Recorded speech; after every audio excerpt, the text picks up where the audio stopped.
January 18, 1978. Early morning hours, Hartford, Connecticut. The space frame roof of the Hartford Civic Center Coliseum comes down under snow load. The roof measured 300 feet by 360 feet, a triangular lattice steel space grid spanning the arena floor below. It had been in service for roughly 3 years. At the time it was built, this structure was one of the first large-span roofs in the country designed using computer analysis rather than purely manual calculation methods. No people were in the building when it fell in the early morning hours. What collapsed was not just a roof.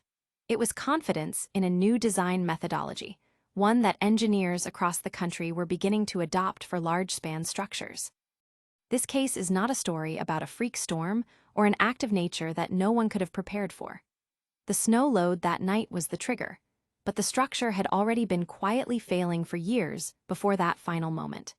To understand why, we have to look at what happened inside the computer model that engineers used to certify this roof as safe, and then trace the paper trail of decisions that let a flawed calculation stand for 3 years without correction. This is a case where the failure began not on a construction site, but inside the assumptions written into an analysis program, and it is a case where a warning sign was photographed during construction and simply not acted upon. Over the next several segments, we will walk through the technical chain of errors that compounded on top of each other, the underestimation of basic structural weight, the overloading of critical compression members, and the process failures that allowed a visibly bowing roof to remain in public use for 3 years. The building was empty when it fell. That fact alone is what kept this from becoming a mass casualty event. It does not change the fact that the structure had been unsafe for the public since the day it opened. The core technical failure traces back to how the computer analysis modeled the roof's truss joints. The model treated these joints as having no eccentricity, meaning it assumed the connecting members met perfectly at a single point with no offset in how forces were transferred between them. This is a simplification. Real steel connections rarely behave this cleanly. After the collapse, investigators ran a post-failure nonlinear analysis using correct joint modeling that accounted for that eccentricity. That corrected analysis predicted collapse at the actual loading levels experienced on the night of January 18, 1978. In other words, the tools existed to catch this error before the roof was ever built. The original analysis simply did not use them, or did not use them correctly. That single modeling choice cascaded into a structure that was carrying far more stress than its designers believed it could handle. On top of the joint modeling error, the investigation found that the structure's own self-weight had been underestimated by 20%. The design assumed a dead load of 18 pounds per square foot. The actual weight of the structure was 23 pounds per square foot. This is not a minor rounding error. Every load calculation for the roof, from snow accumulation to wind, was built on top of a baseline number that was wrong from the start. The result was catastrophic at the member level. The top-layer exterior compression members, the steel elements meant to resist compressive force at the top of the space frame, were overloaded by as much as 852% relative to their design capacity at the time of collapse. That is not a structure operating with reduced safety margin. That is a structure operating at a small fraction of what its members could actually survive, dressed up in paperwork that said otherwise. And the errors did not stop with the computer model and the weight miscalculation. The investigation found that spacer plates, the small steel plates meant to separate the angles of built-up compression members and keep them acting as a single rigid unit, were spaced too far apart. This allowed individual angles within those members to buckle independently rather than working together as designed. Separately, some structural members had bolt holes that exceeded 85% of the net section area, a direct violation of AISC code provisions governing tension members. And several diagonal bracing members, critical to the overall stability of the space frame, were found installed out of their designed position. Each of these findings on its own might have been survivable. Together, layered on top of an already miscalculated dead load and a flawed joint model, they left almost no margin between the roof standing and the roof coming down. The technical errors detailed so far explain how the roof was structurally capable of failing. they do not fully explain why it took 3 years to actually happen, and that is where the evidence becomes most damning. A photograph taken during construction, 3 years before the final collapse, already showed visible bowing in 2 of the roof's top-layer compression members. This means the members that would eventually be found overloaded by as much as 852% were already visibly deforming before the building was even completed. Progressive failure had begun the day the roof was finished. This was not a hidden defect buried inside a connection or a calculation error invisible to the naked eye. This was a physical, observable deflection in the steel, present in a photograph, on record, at the point of construction. And it was not acted upon. This is the point where the story stops being purely about computer modeling assumptions and becomes about process. A structure does not silently accumulate 3 years of progressive bowing in its primary compression members without someone, at some point, having the opportunity to notice. The available facts do not tell us who saw that photograph or what internal conversations happened afterward.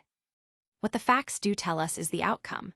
No correction was made, no reinforcement was undertaken, no reanalysis was triggered by the visible bowing. The roof was allowed to remain in public use, hosting events, bearing snow loads through multiple winters, while carrying a documented visual warning sign from the earliest days of its life. Every one of the design errors we have discussed, the eccentricity-free joint model, the underestimated dead load, the misspaced spacer plates, the oversized bolt holes, the misplaced diagonal bracing, was baked into the structure before it ever opened to the public. None of them were corrected in the 3 years that followed, despite physical evidence of distress being visible and photographed. Whatever process was supposed to catch a bowing structural member during or after construction did not function here. The gap between when the flaw became visible and when the roof finally failed was 3 years, and in that time, nothing in the record indicates any remediation occurred. A visible defect in a primary structural member is not an ambiguous signal. It is about as direct a warning as a structure can give short of collapsing outright, and it was not enough to trigger action. The Hartford Civic Center Coliseum roof collapsed in the early morning hours of January 18, 1978.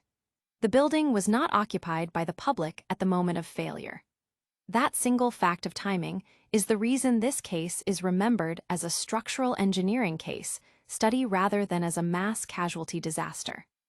Had the collapse occurred hours earlier or later, during an event with the arena full of people, beneath a 300 by 360-foot steel roof carrying loads at up to 852% of design capacity in its compression members, the outcome would have been entirely different.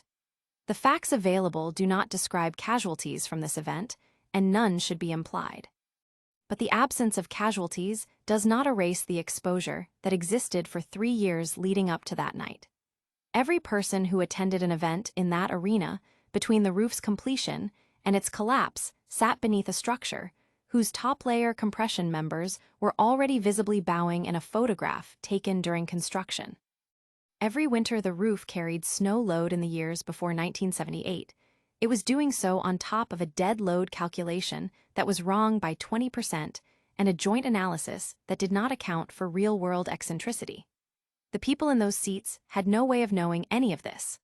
They were relying on a design process, a construction inspection process, and an ongoing facility maintenance process to have caught what a camera had already caught during construction. None of those processes intervened. The human consequence of this case is not measured in injuries or fatalities recorded that night. It is measured in the years of undisclosed risk that thousands of attendees were exposed to without their knowledge, sitting under a roof that internal photographic evidence had already flagged as deforming under load. It is also measured in what this collapse meant for the engineering profession that had adopted computer-based structural analysis as a promising new tool. The Hartford collapse became a documented case precisely because it exposed how a single flawed assumption, joints modeled with no eccentricity, could propagate through an entire design and produce a structure that looked sound on paper while behaving very differently in steel. The consequence here was not only physical. It was the erosion of blind trust in a new analytical method, forcing engineers elsewhere to ask whether their own models carried the same unexamined assumption. The Hartford Civic Center Coliseum roof collapse of January 18, 1978, stands as a documented case where a computer modeling assumption, an underestimated dead load, and a series of compounding fabrication and installation errors combined to produce a structure operating at a fraction of its intended safety margin. The post-failure nonlinear analysis confirmed what the original design should have caught.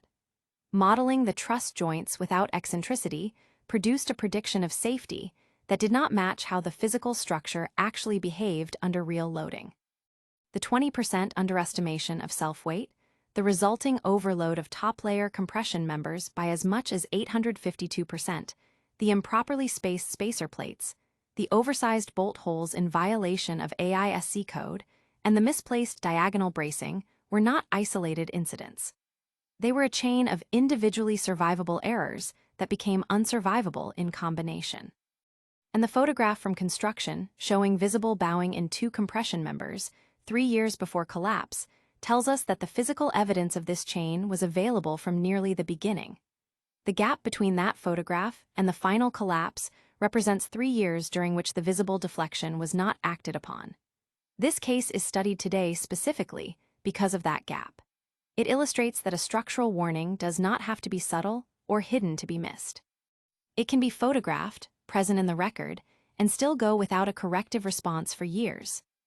The lesson embedded in the available facts is not about a single point of failure, but about a design and verification process that led a fundamentally flawed joint model, an inaccurate weight calculation, and multiple construction deviations all pass through to a completed, publicly used structure without being caught, and then let a visible physical warning sign go unaddressed for 3 more years after that. There is no indication in the record of what specific inspection or maintenance decisions occurred during those 3 years, only the outcome. The bowing was not corrected, and the roof ultimately came down under snow load in the early hours of January 18, 1978. What is verifiable is the technical chain itself, laid out through the investigation.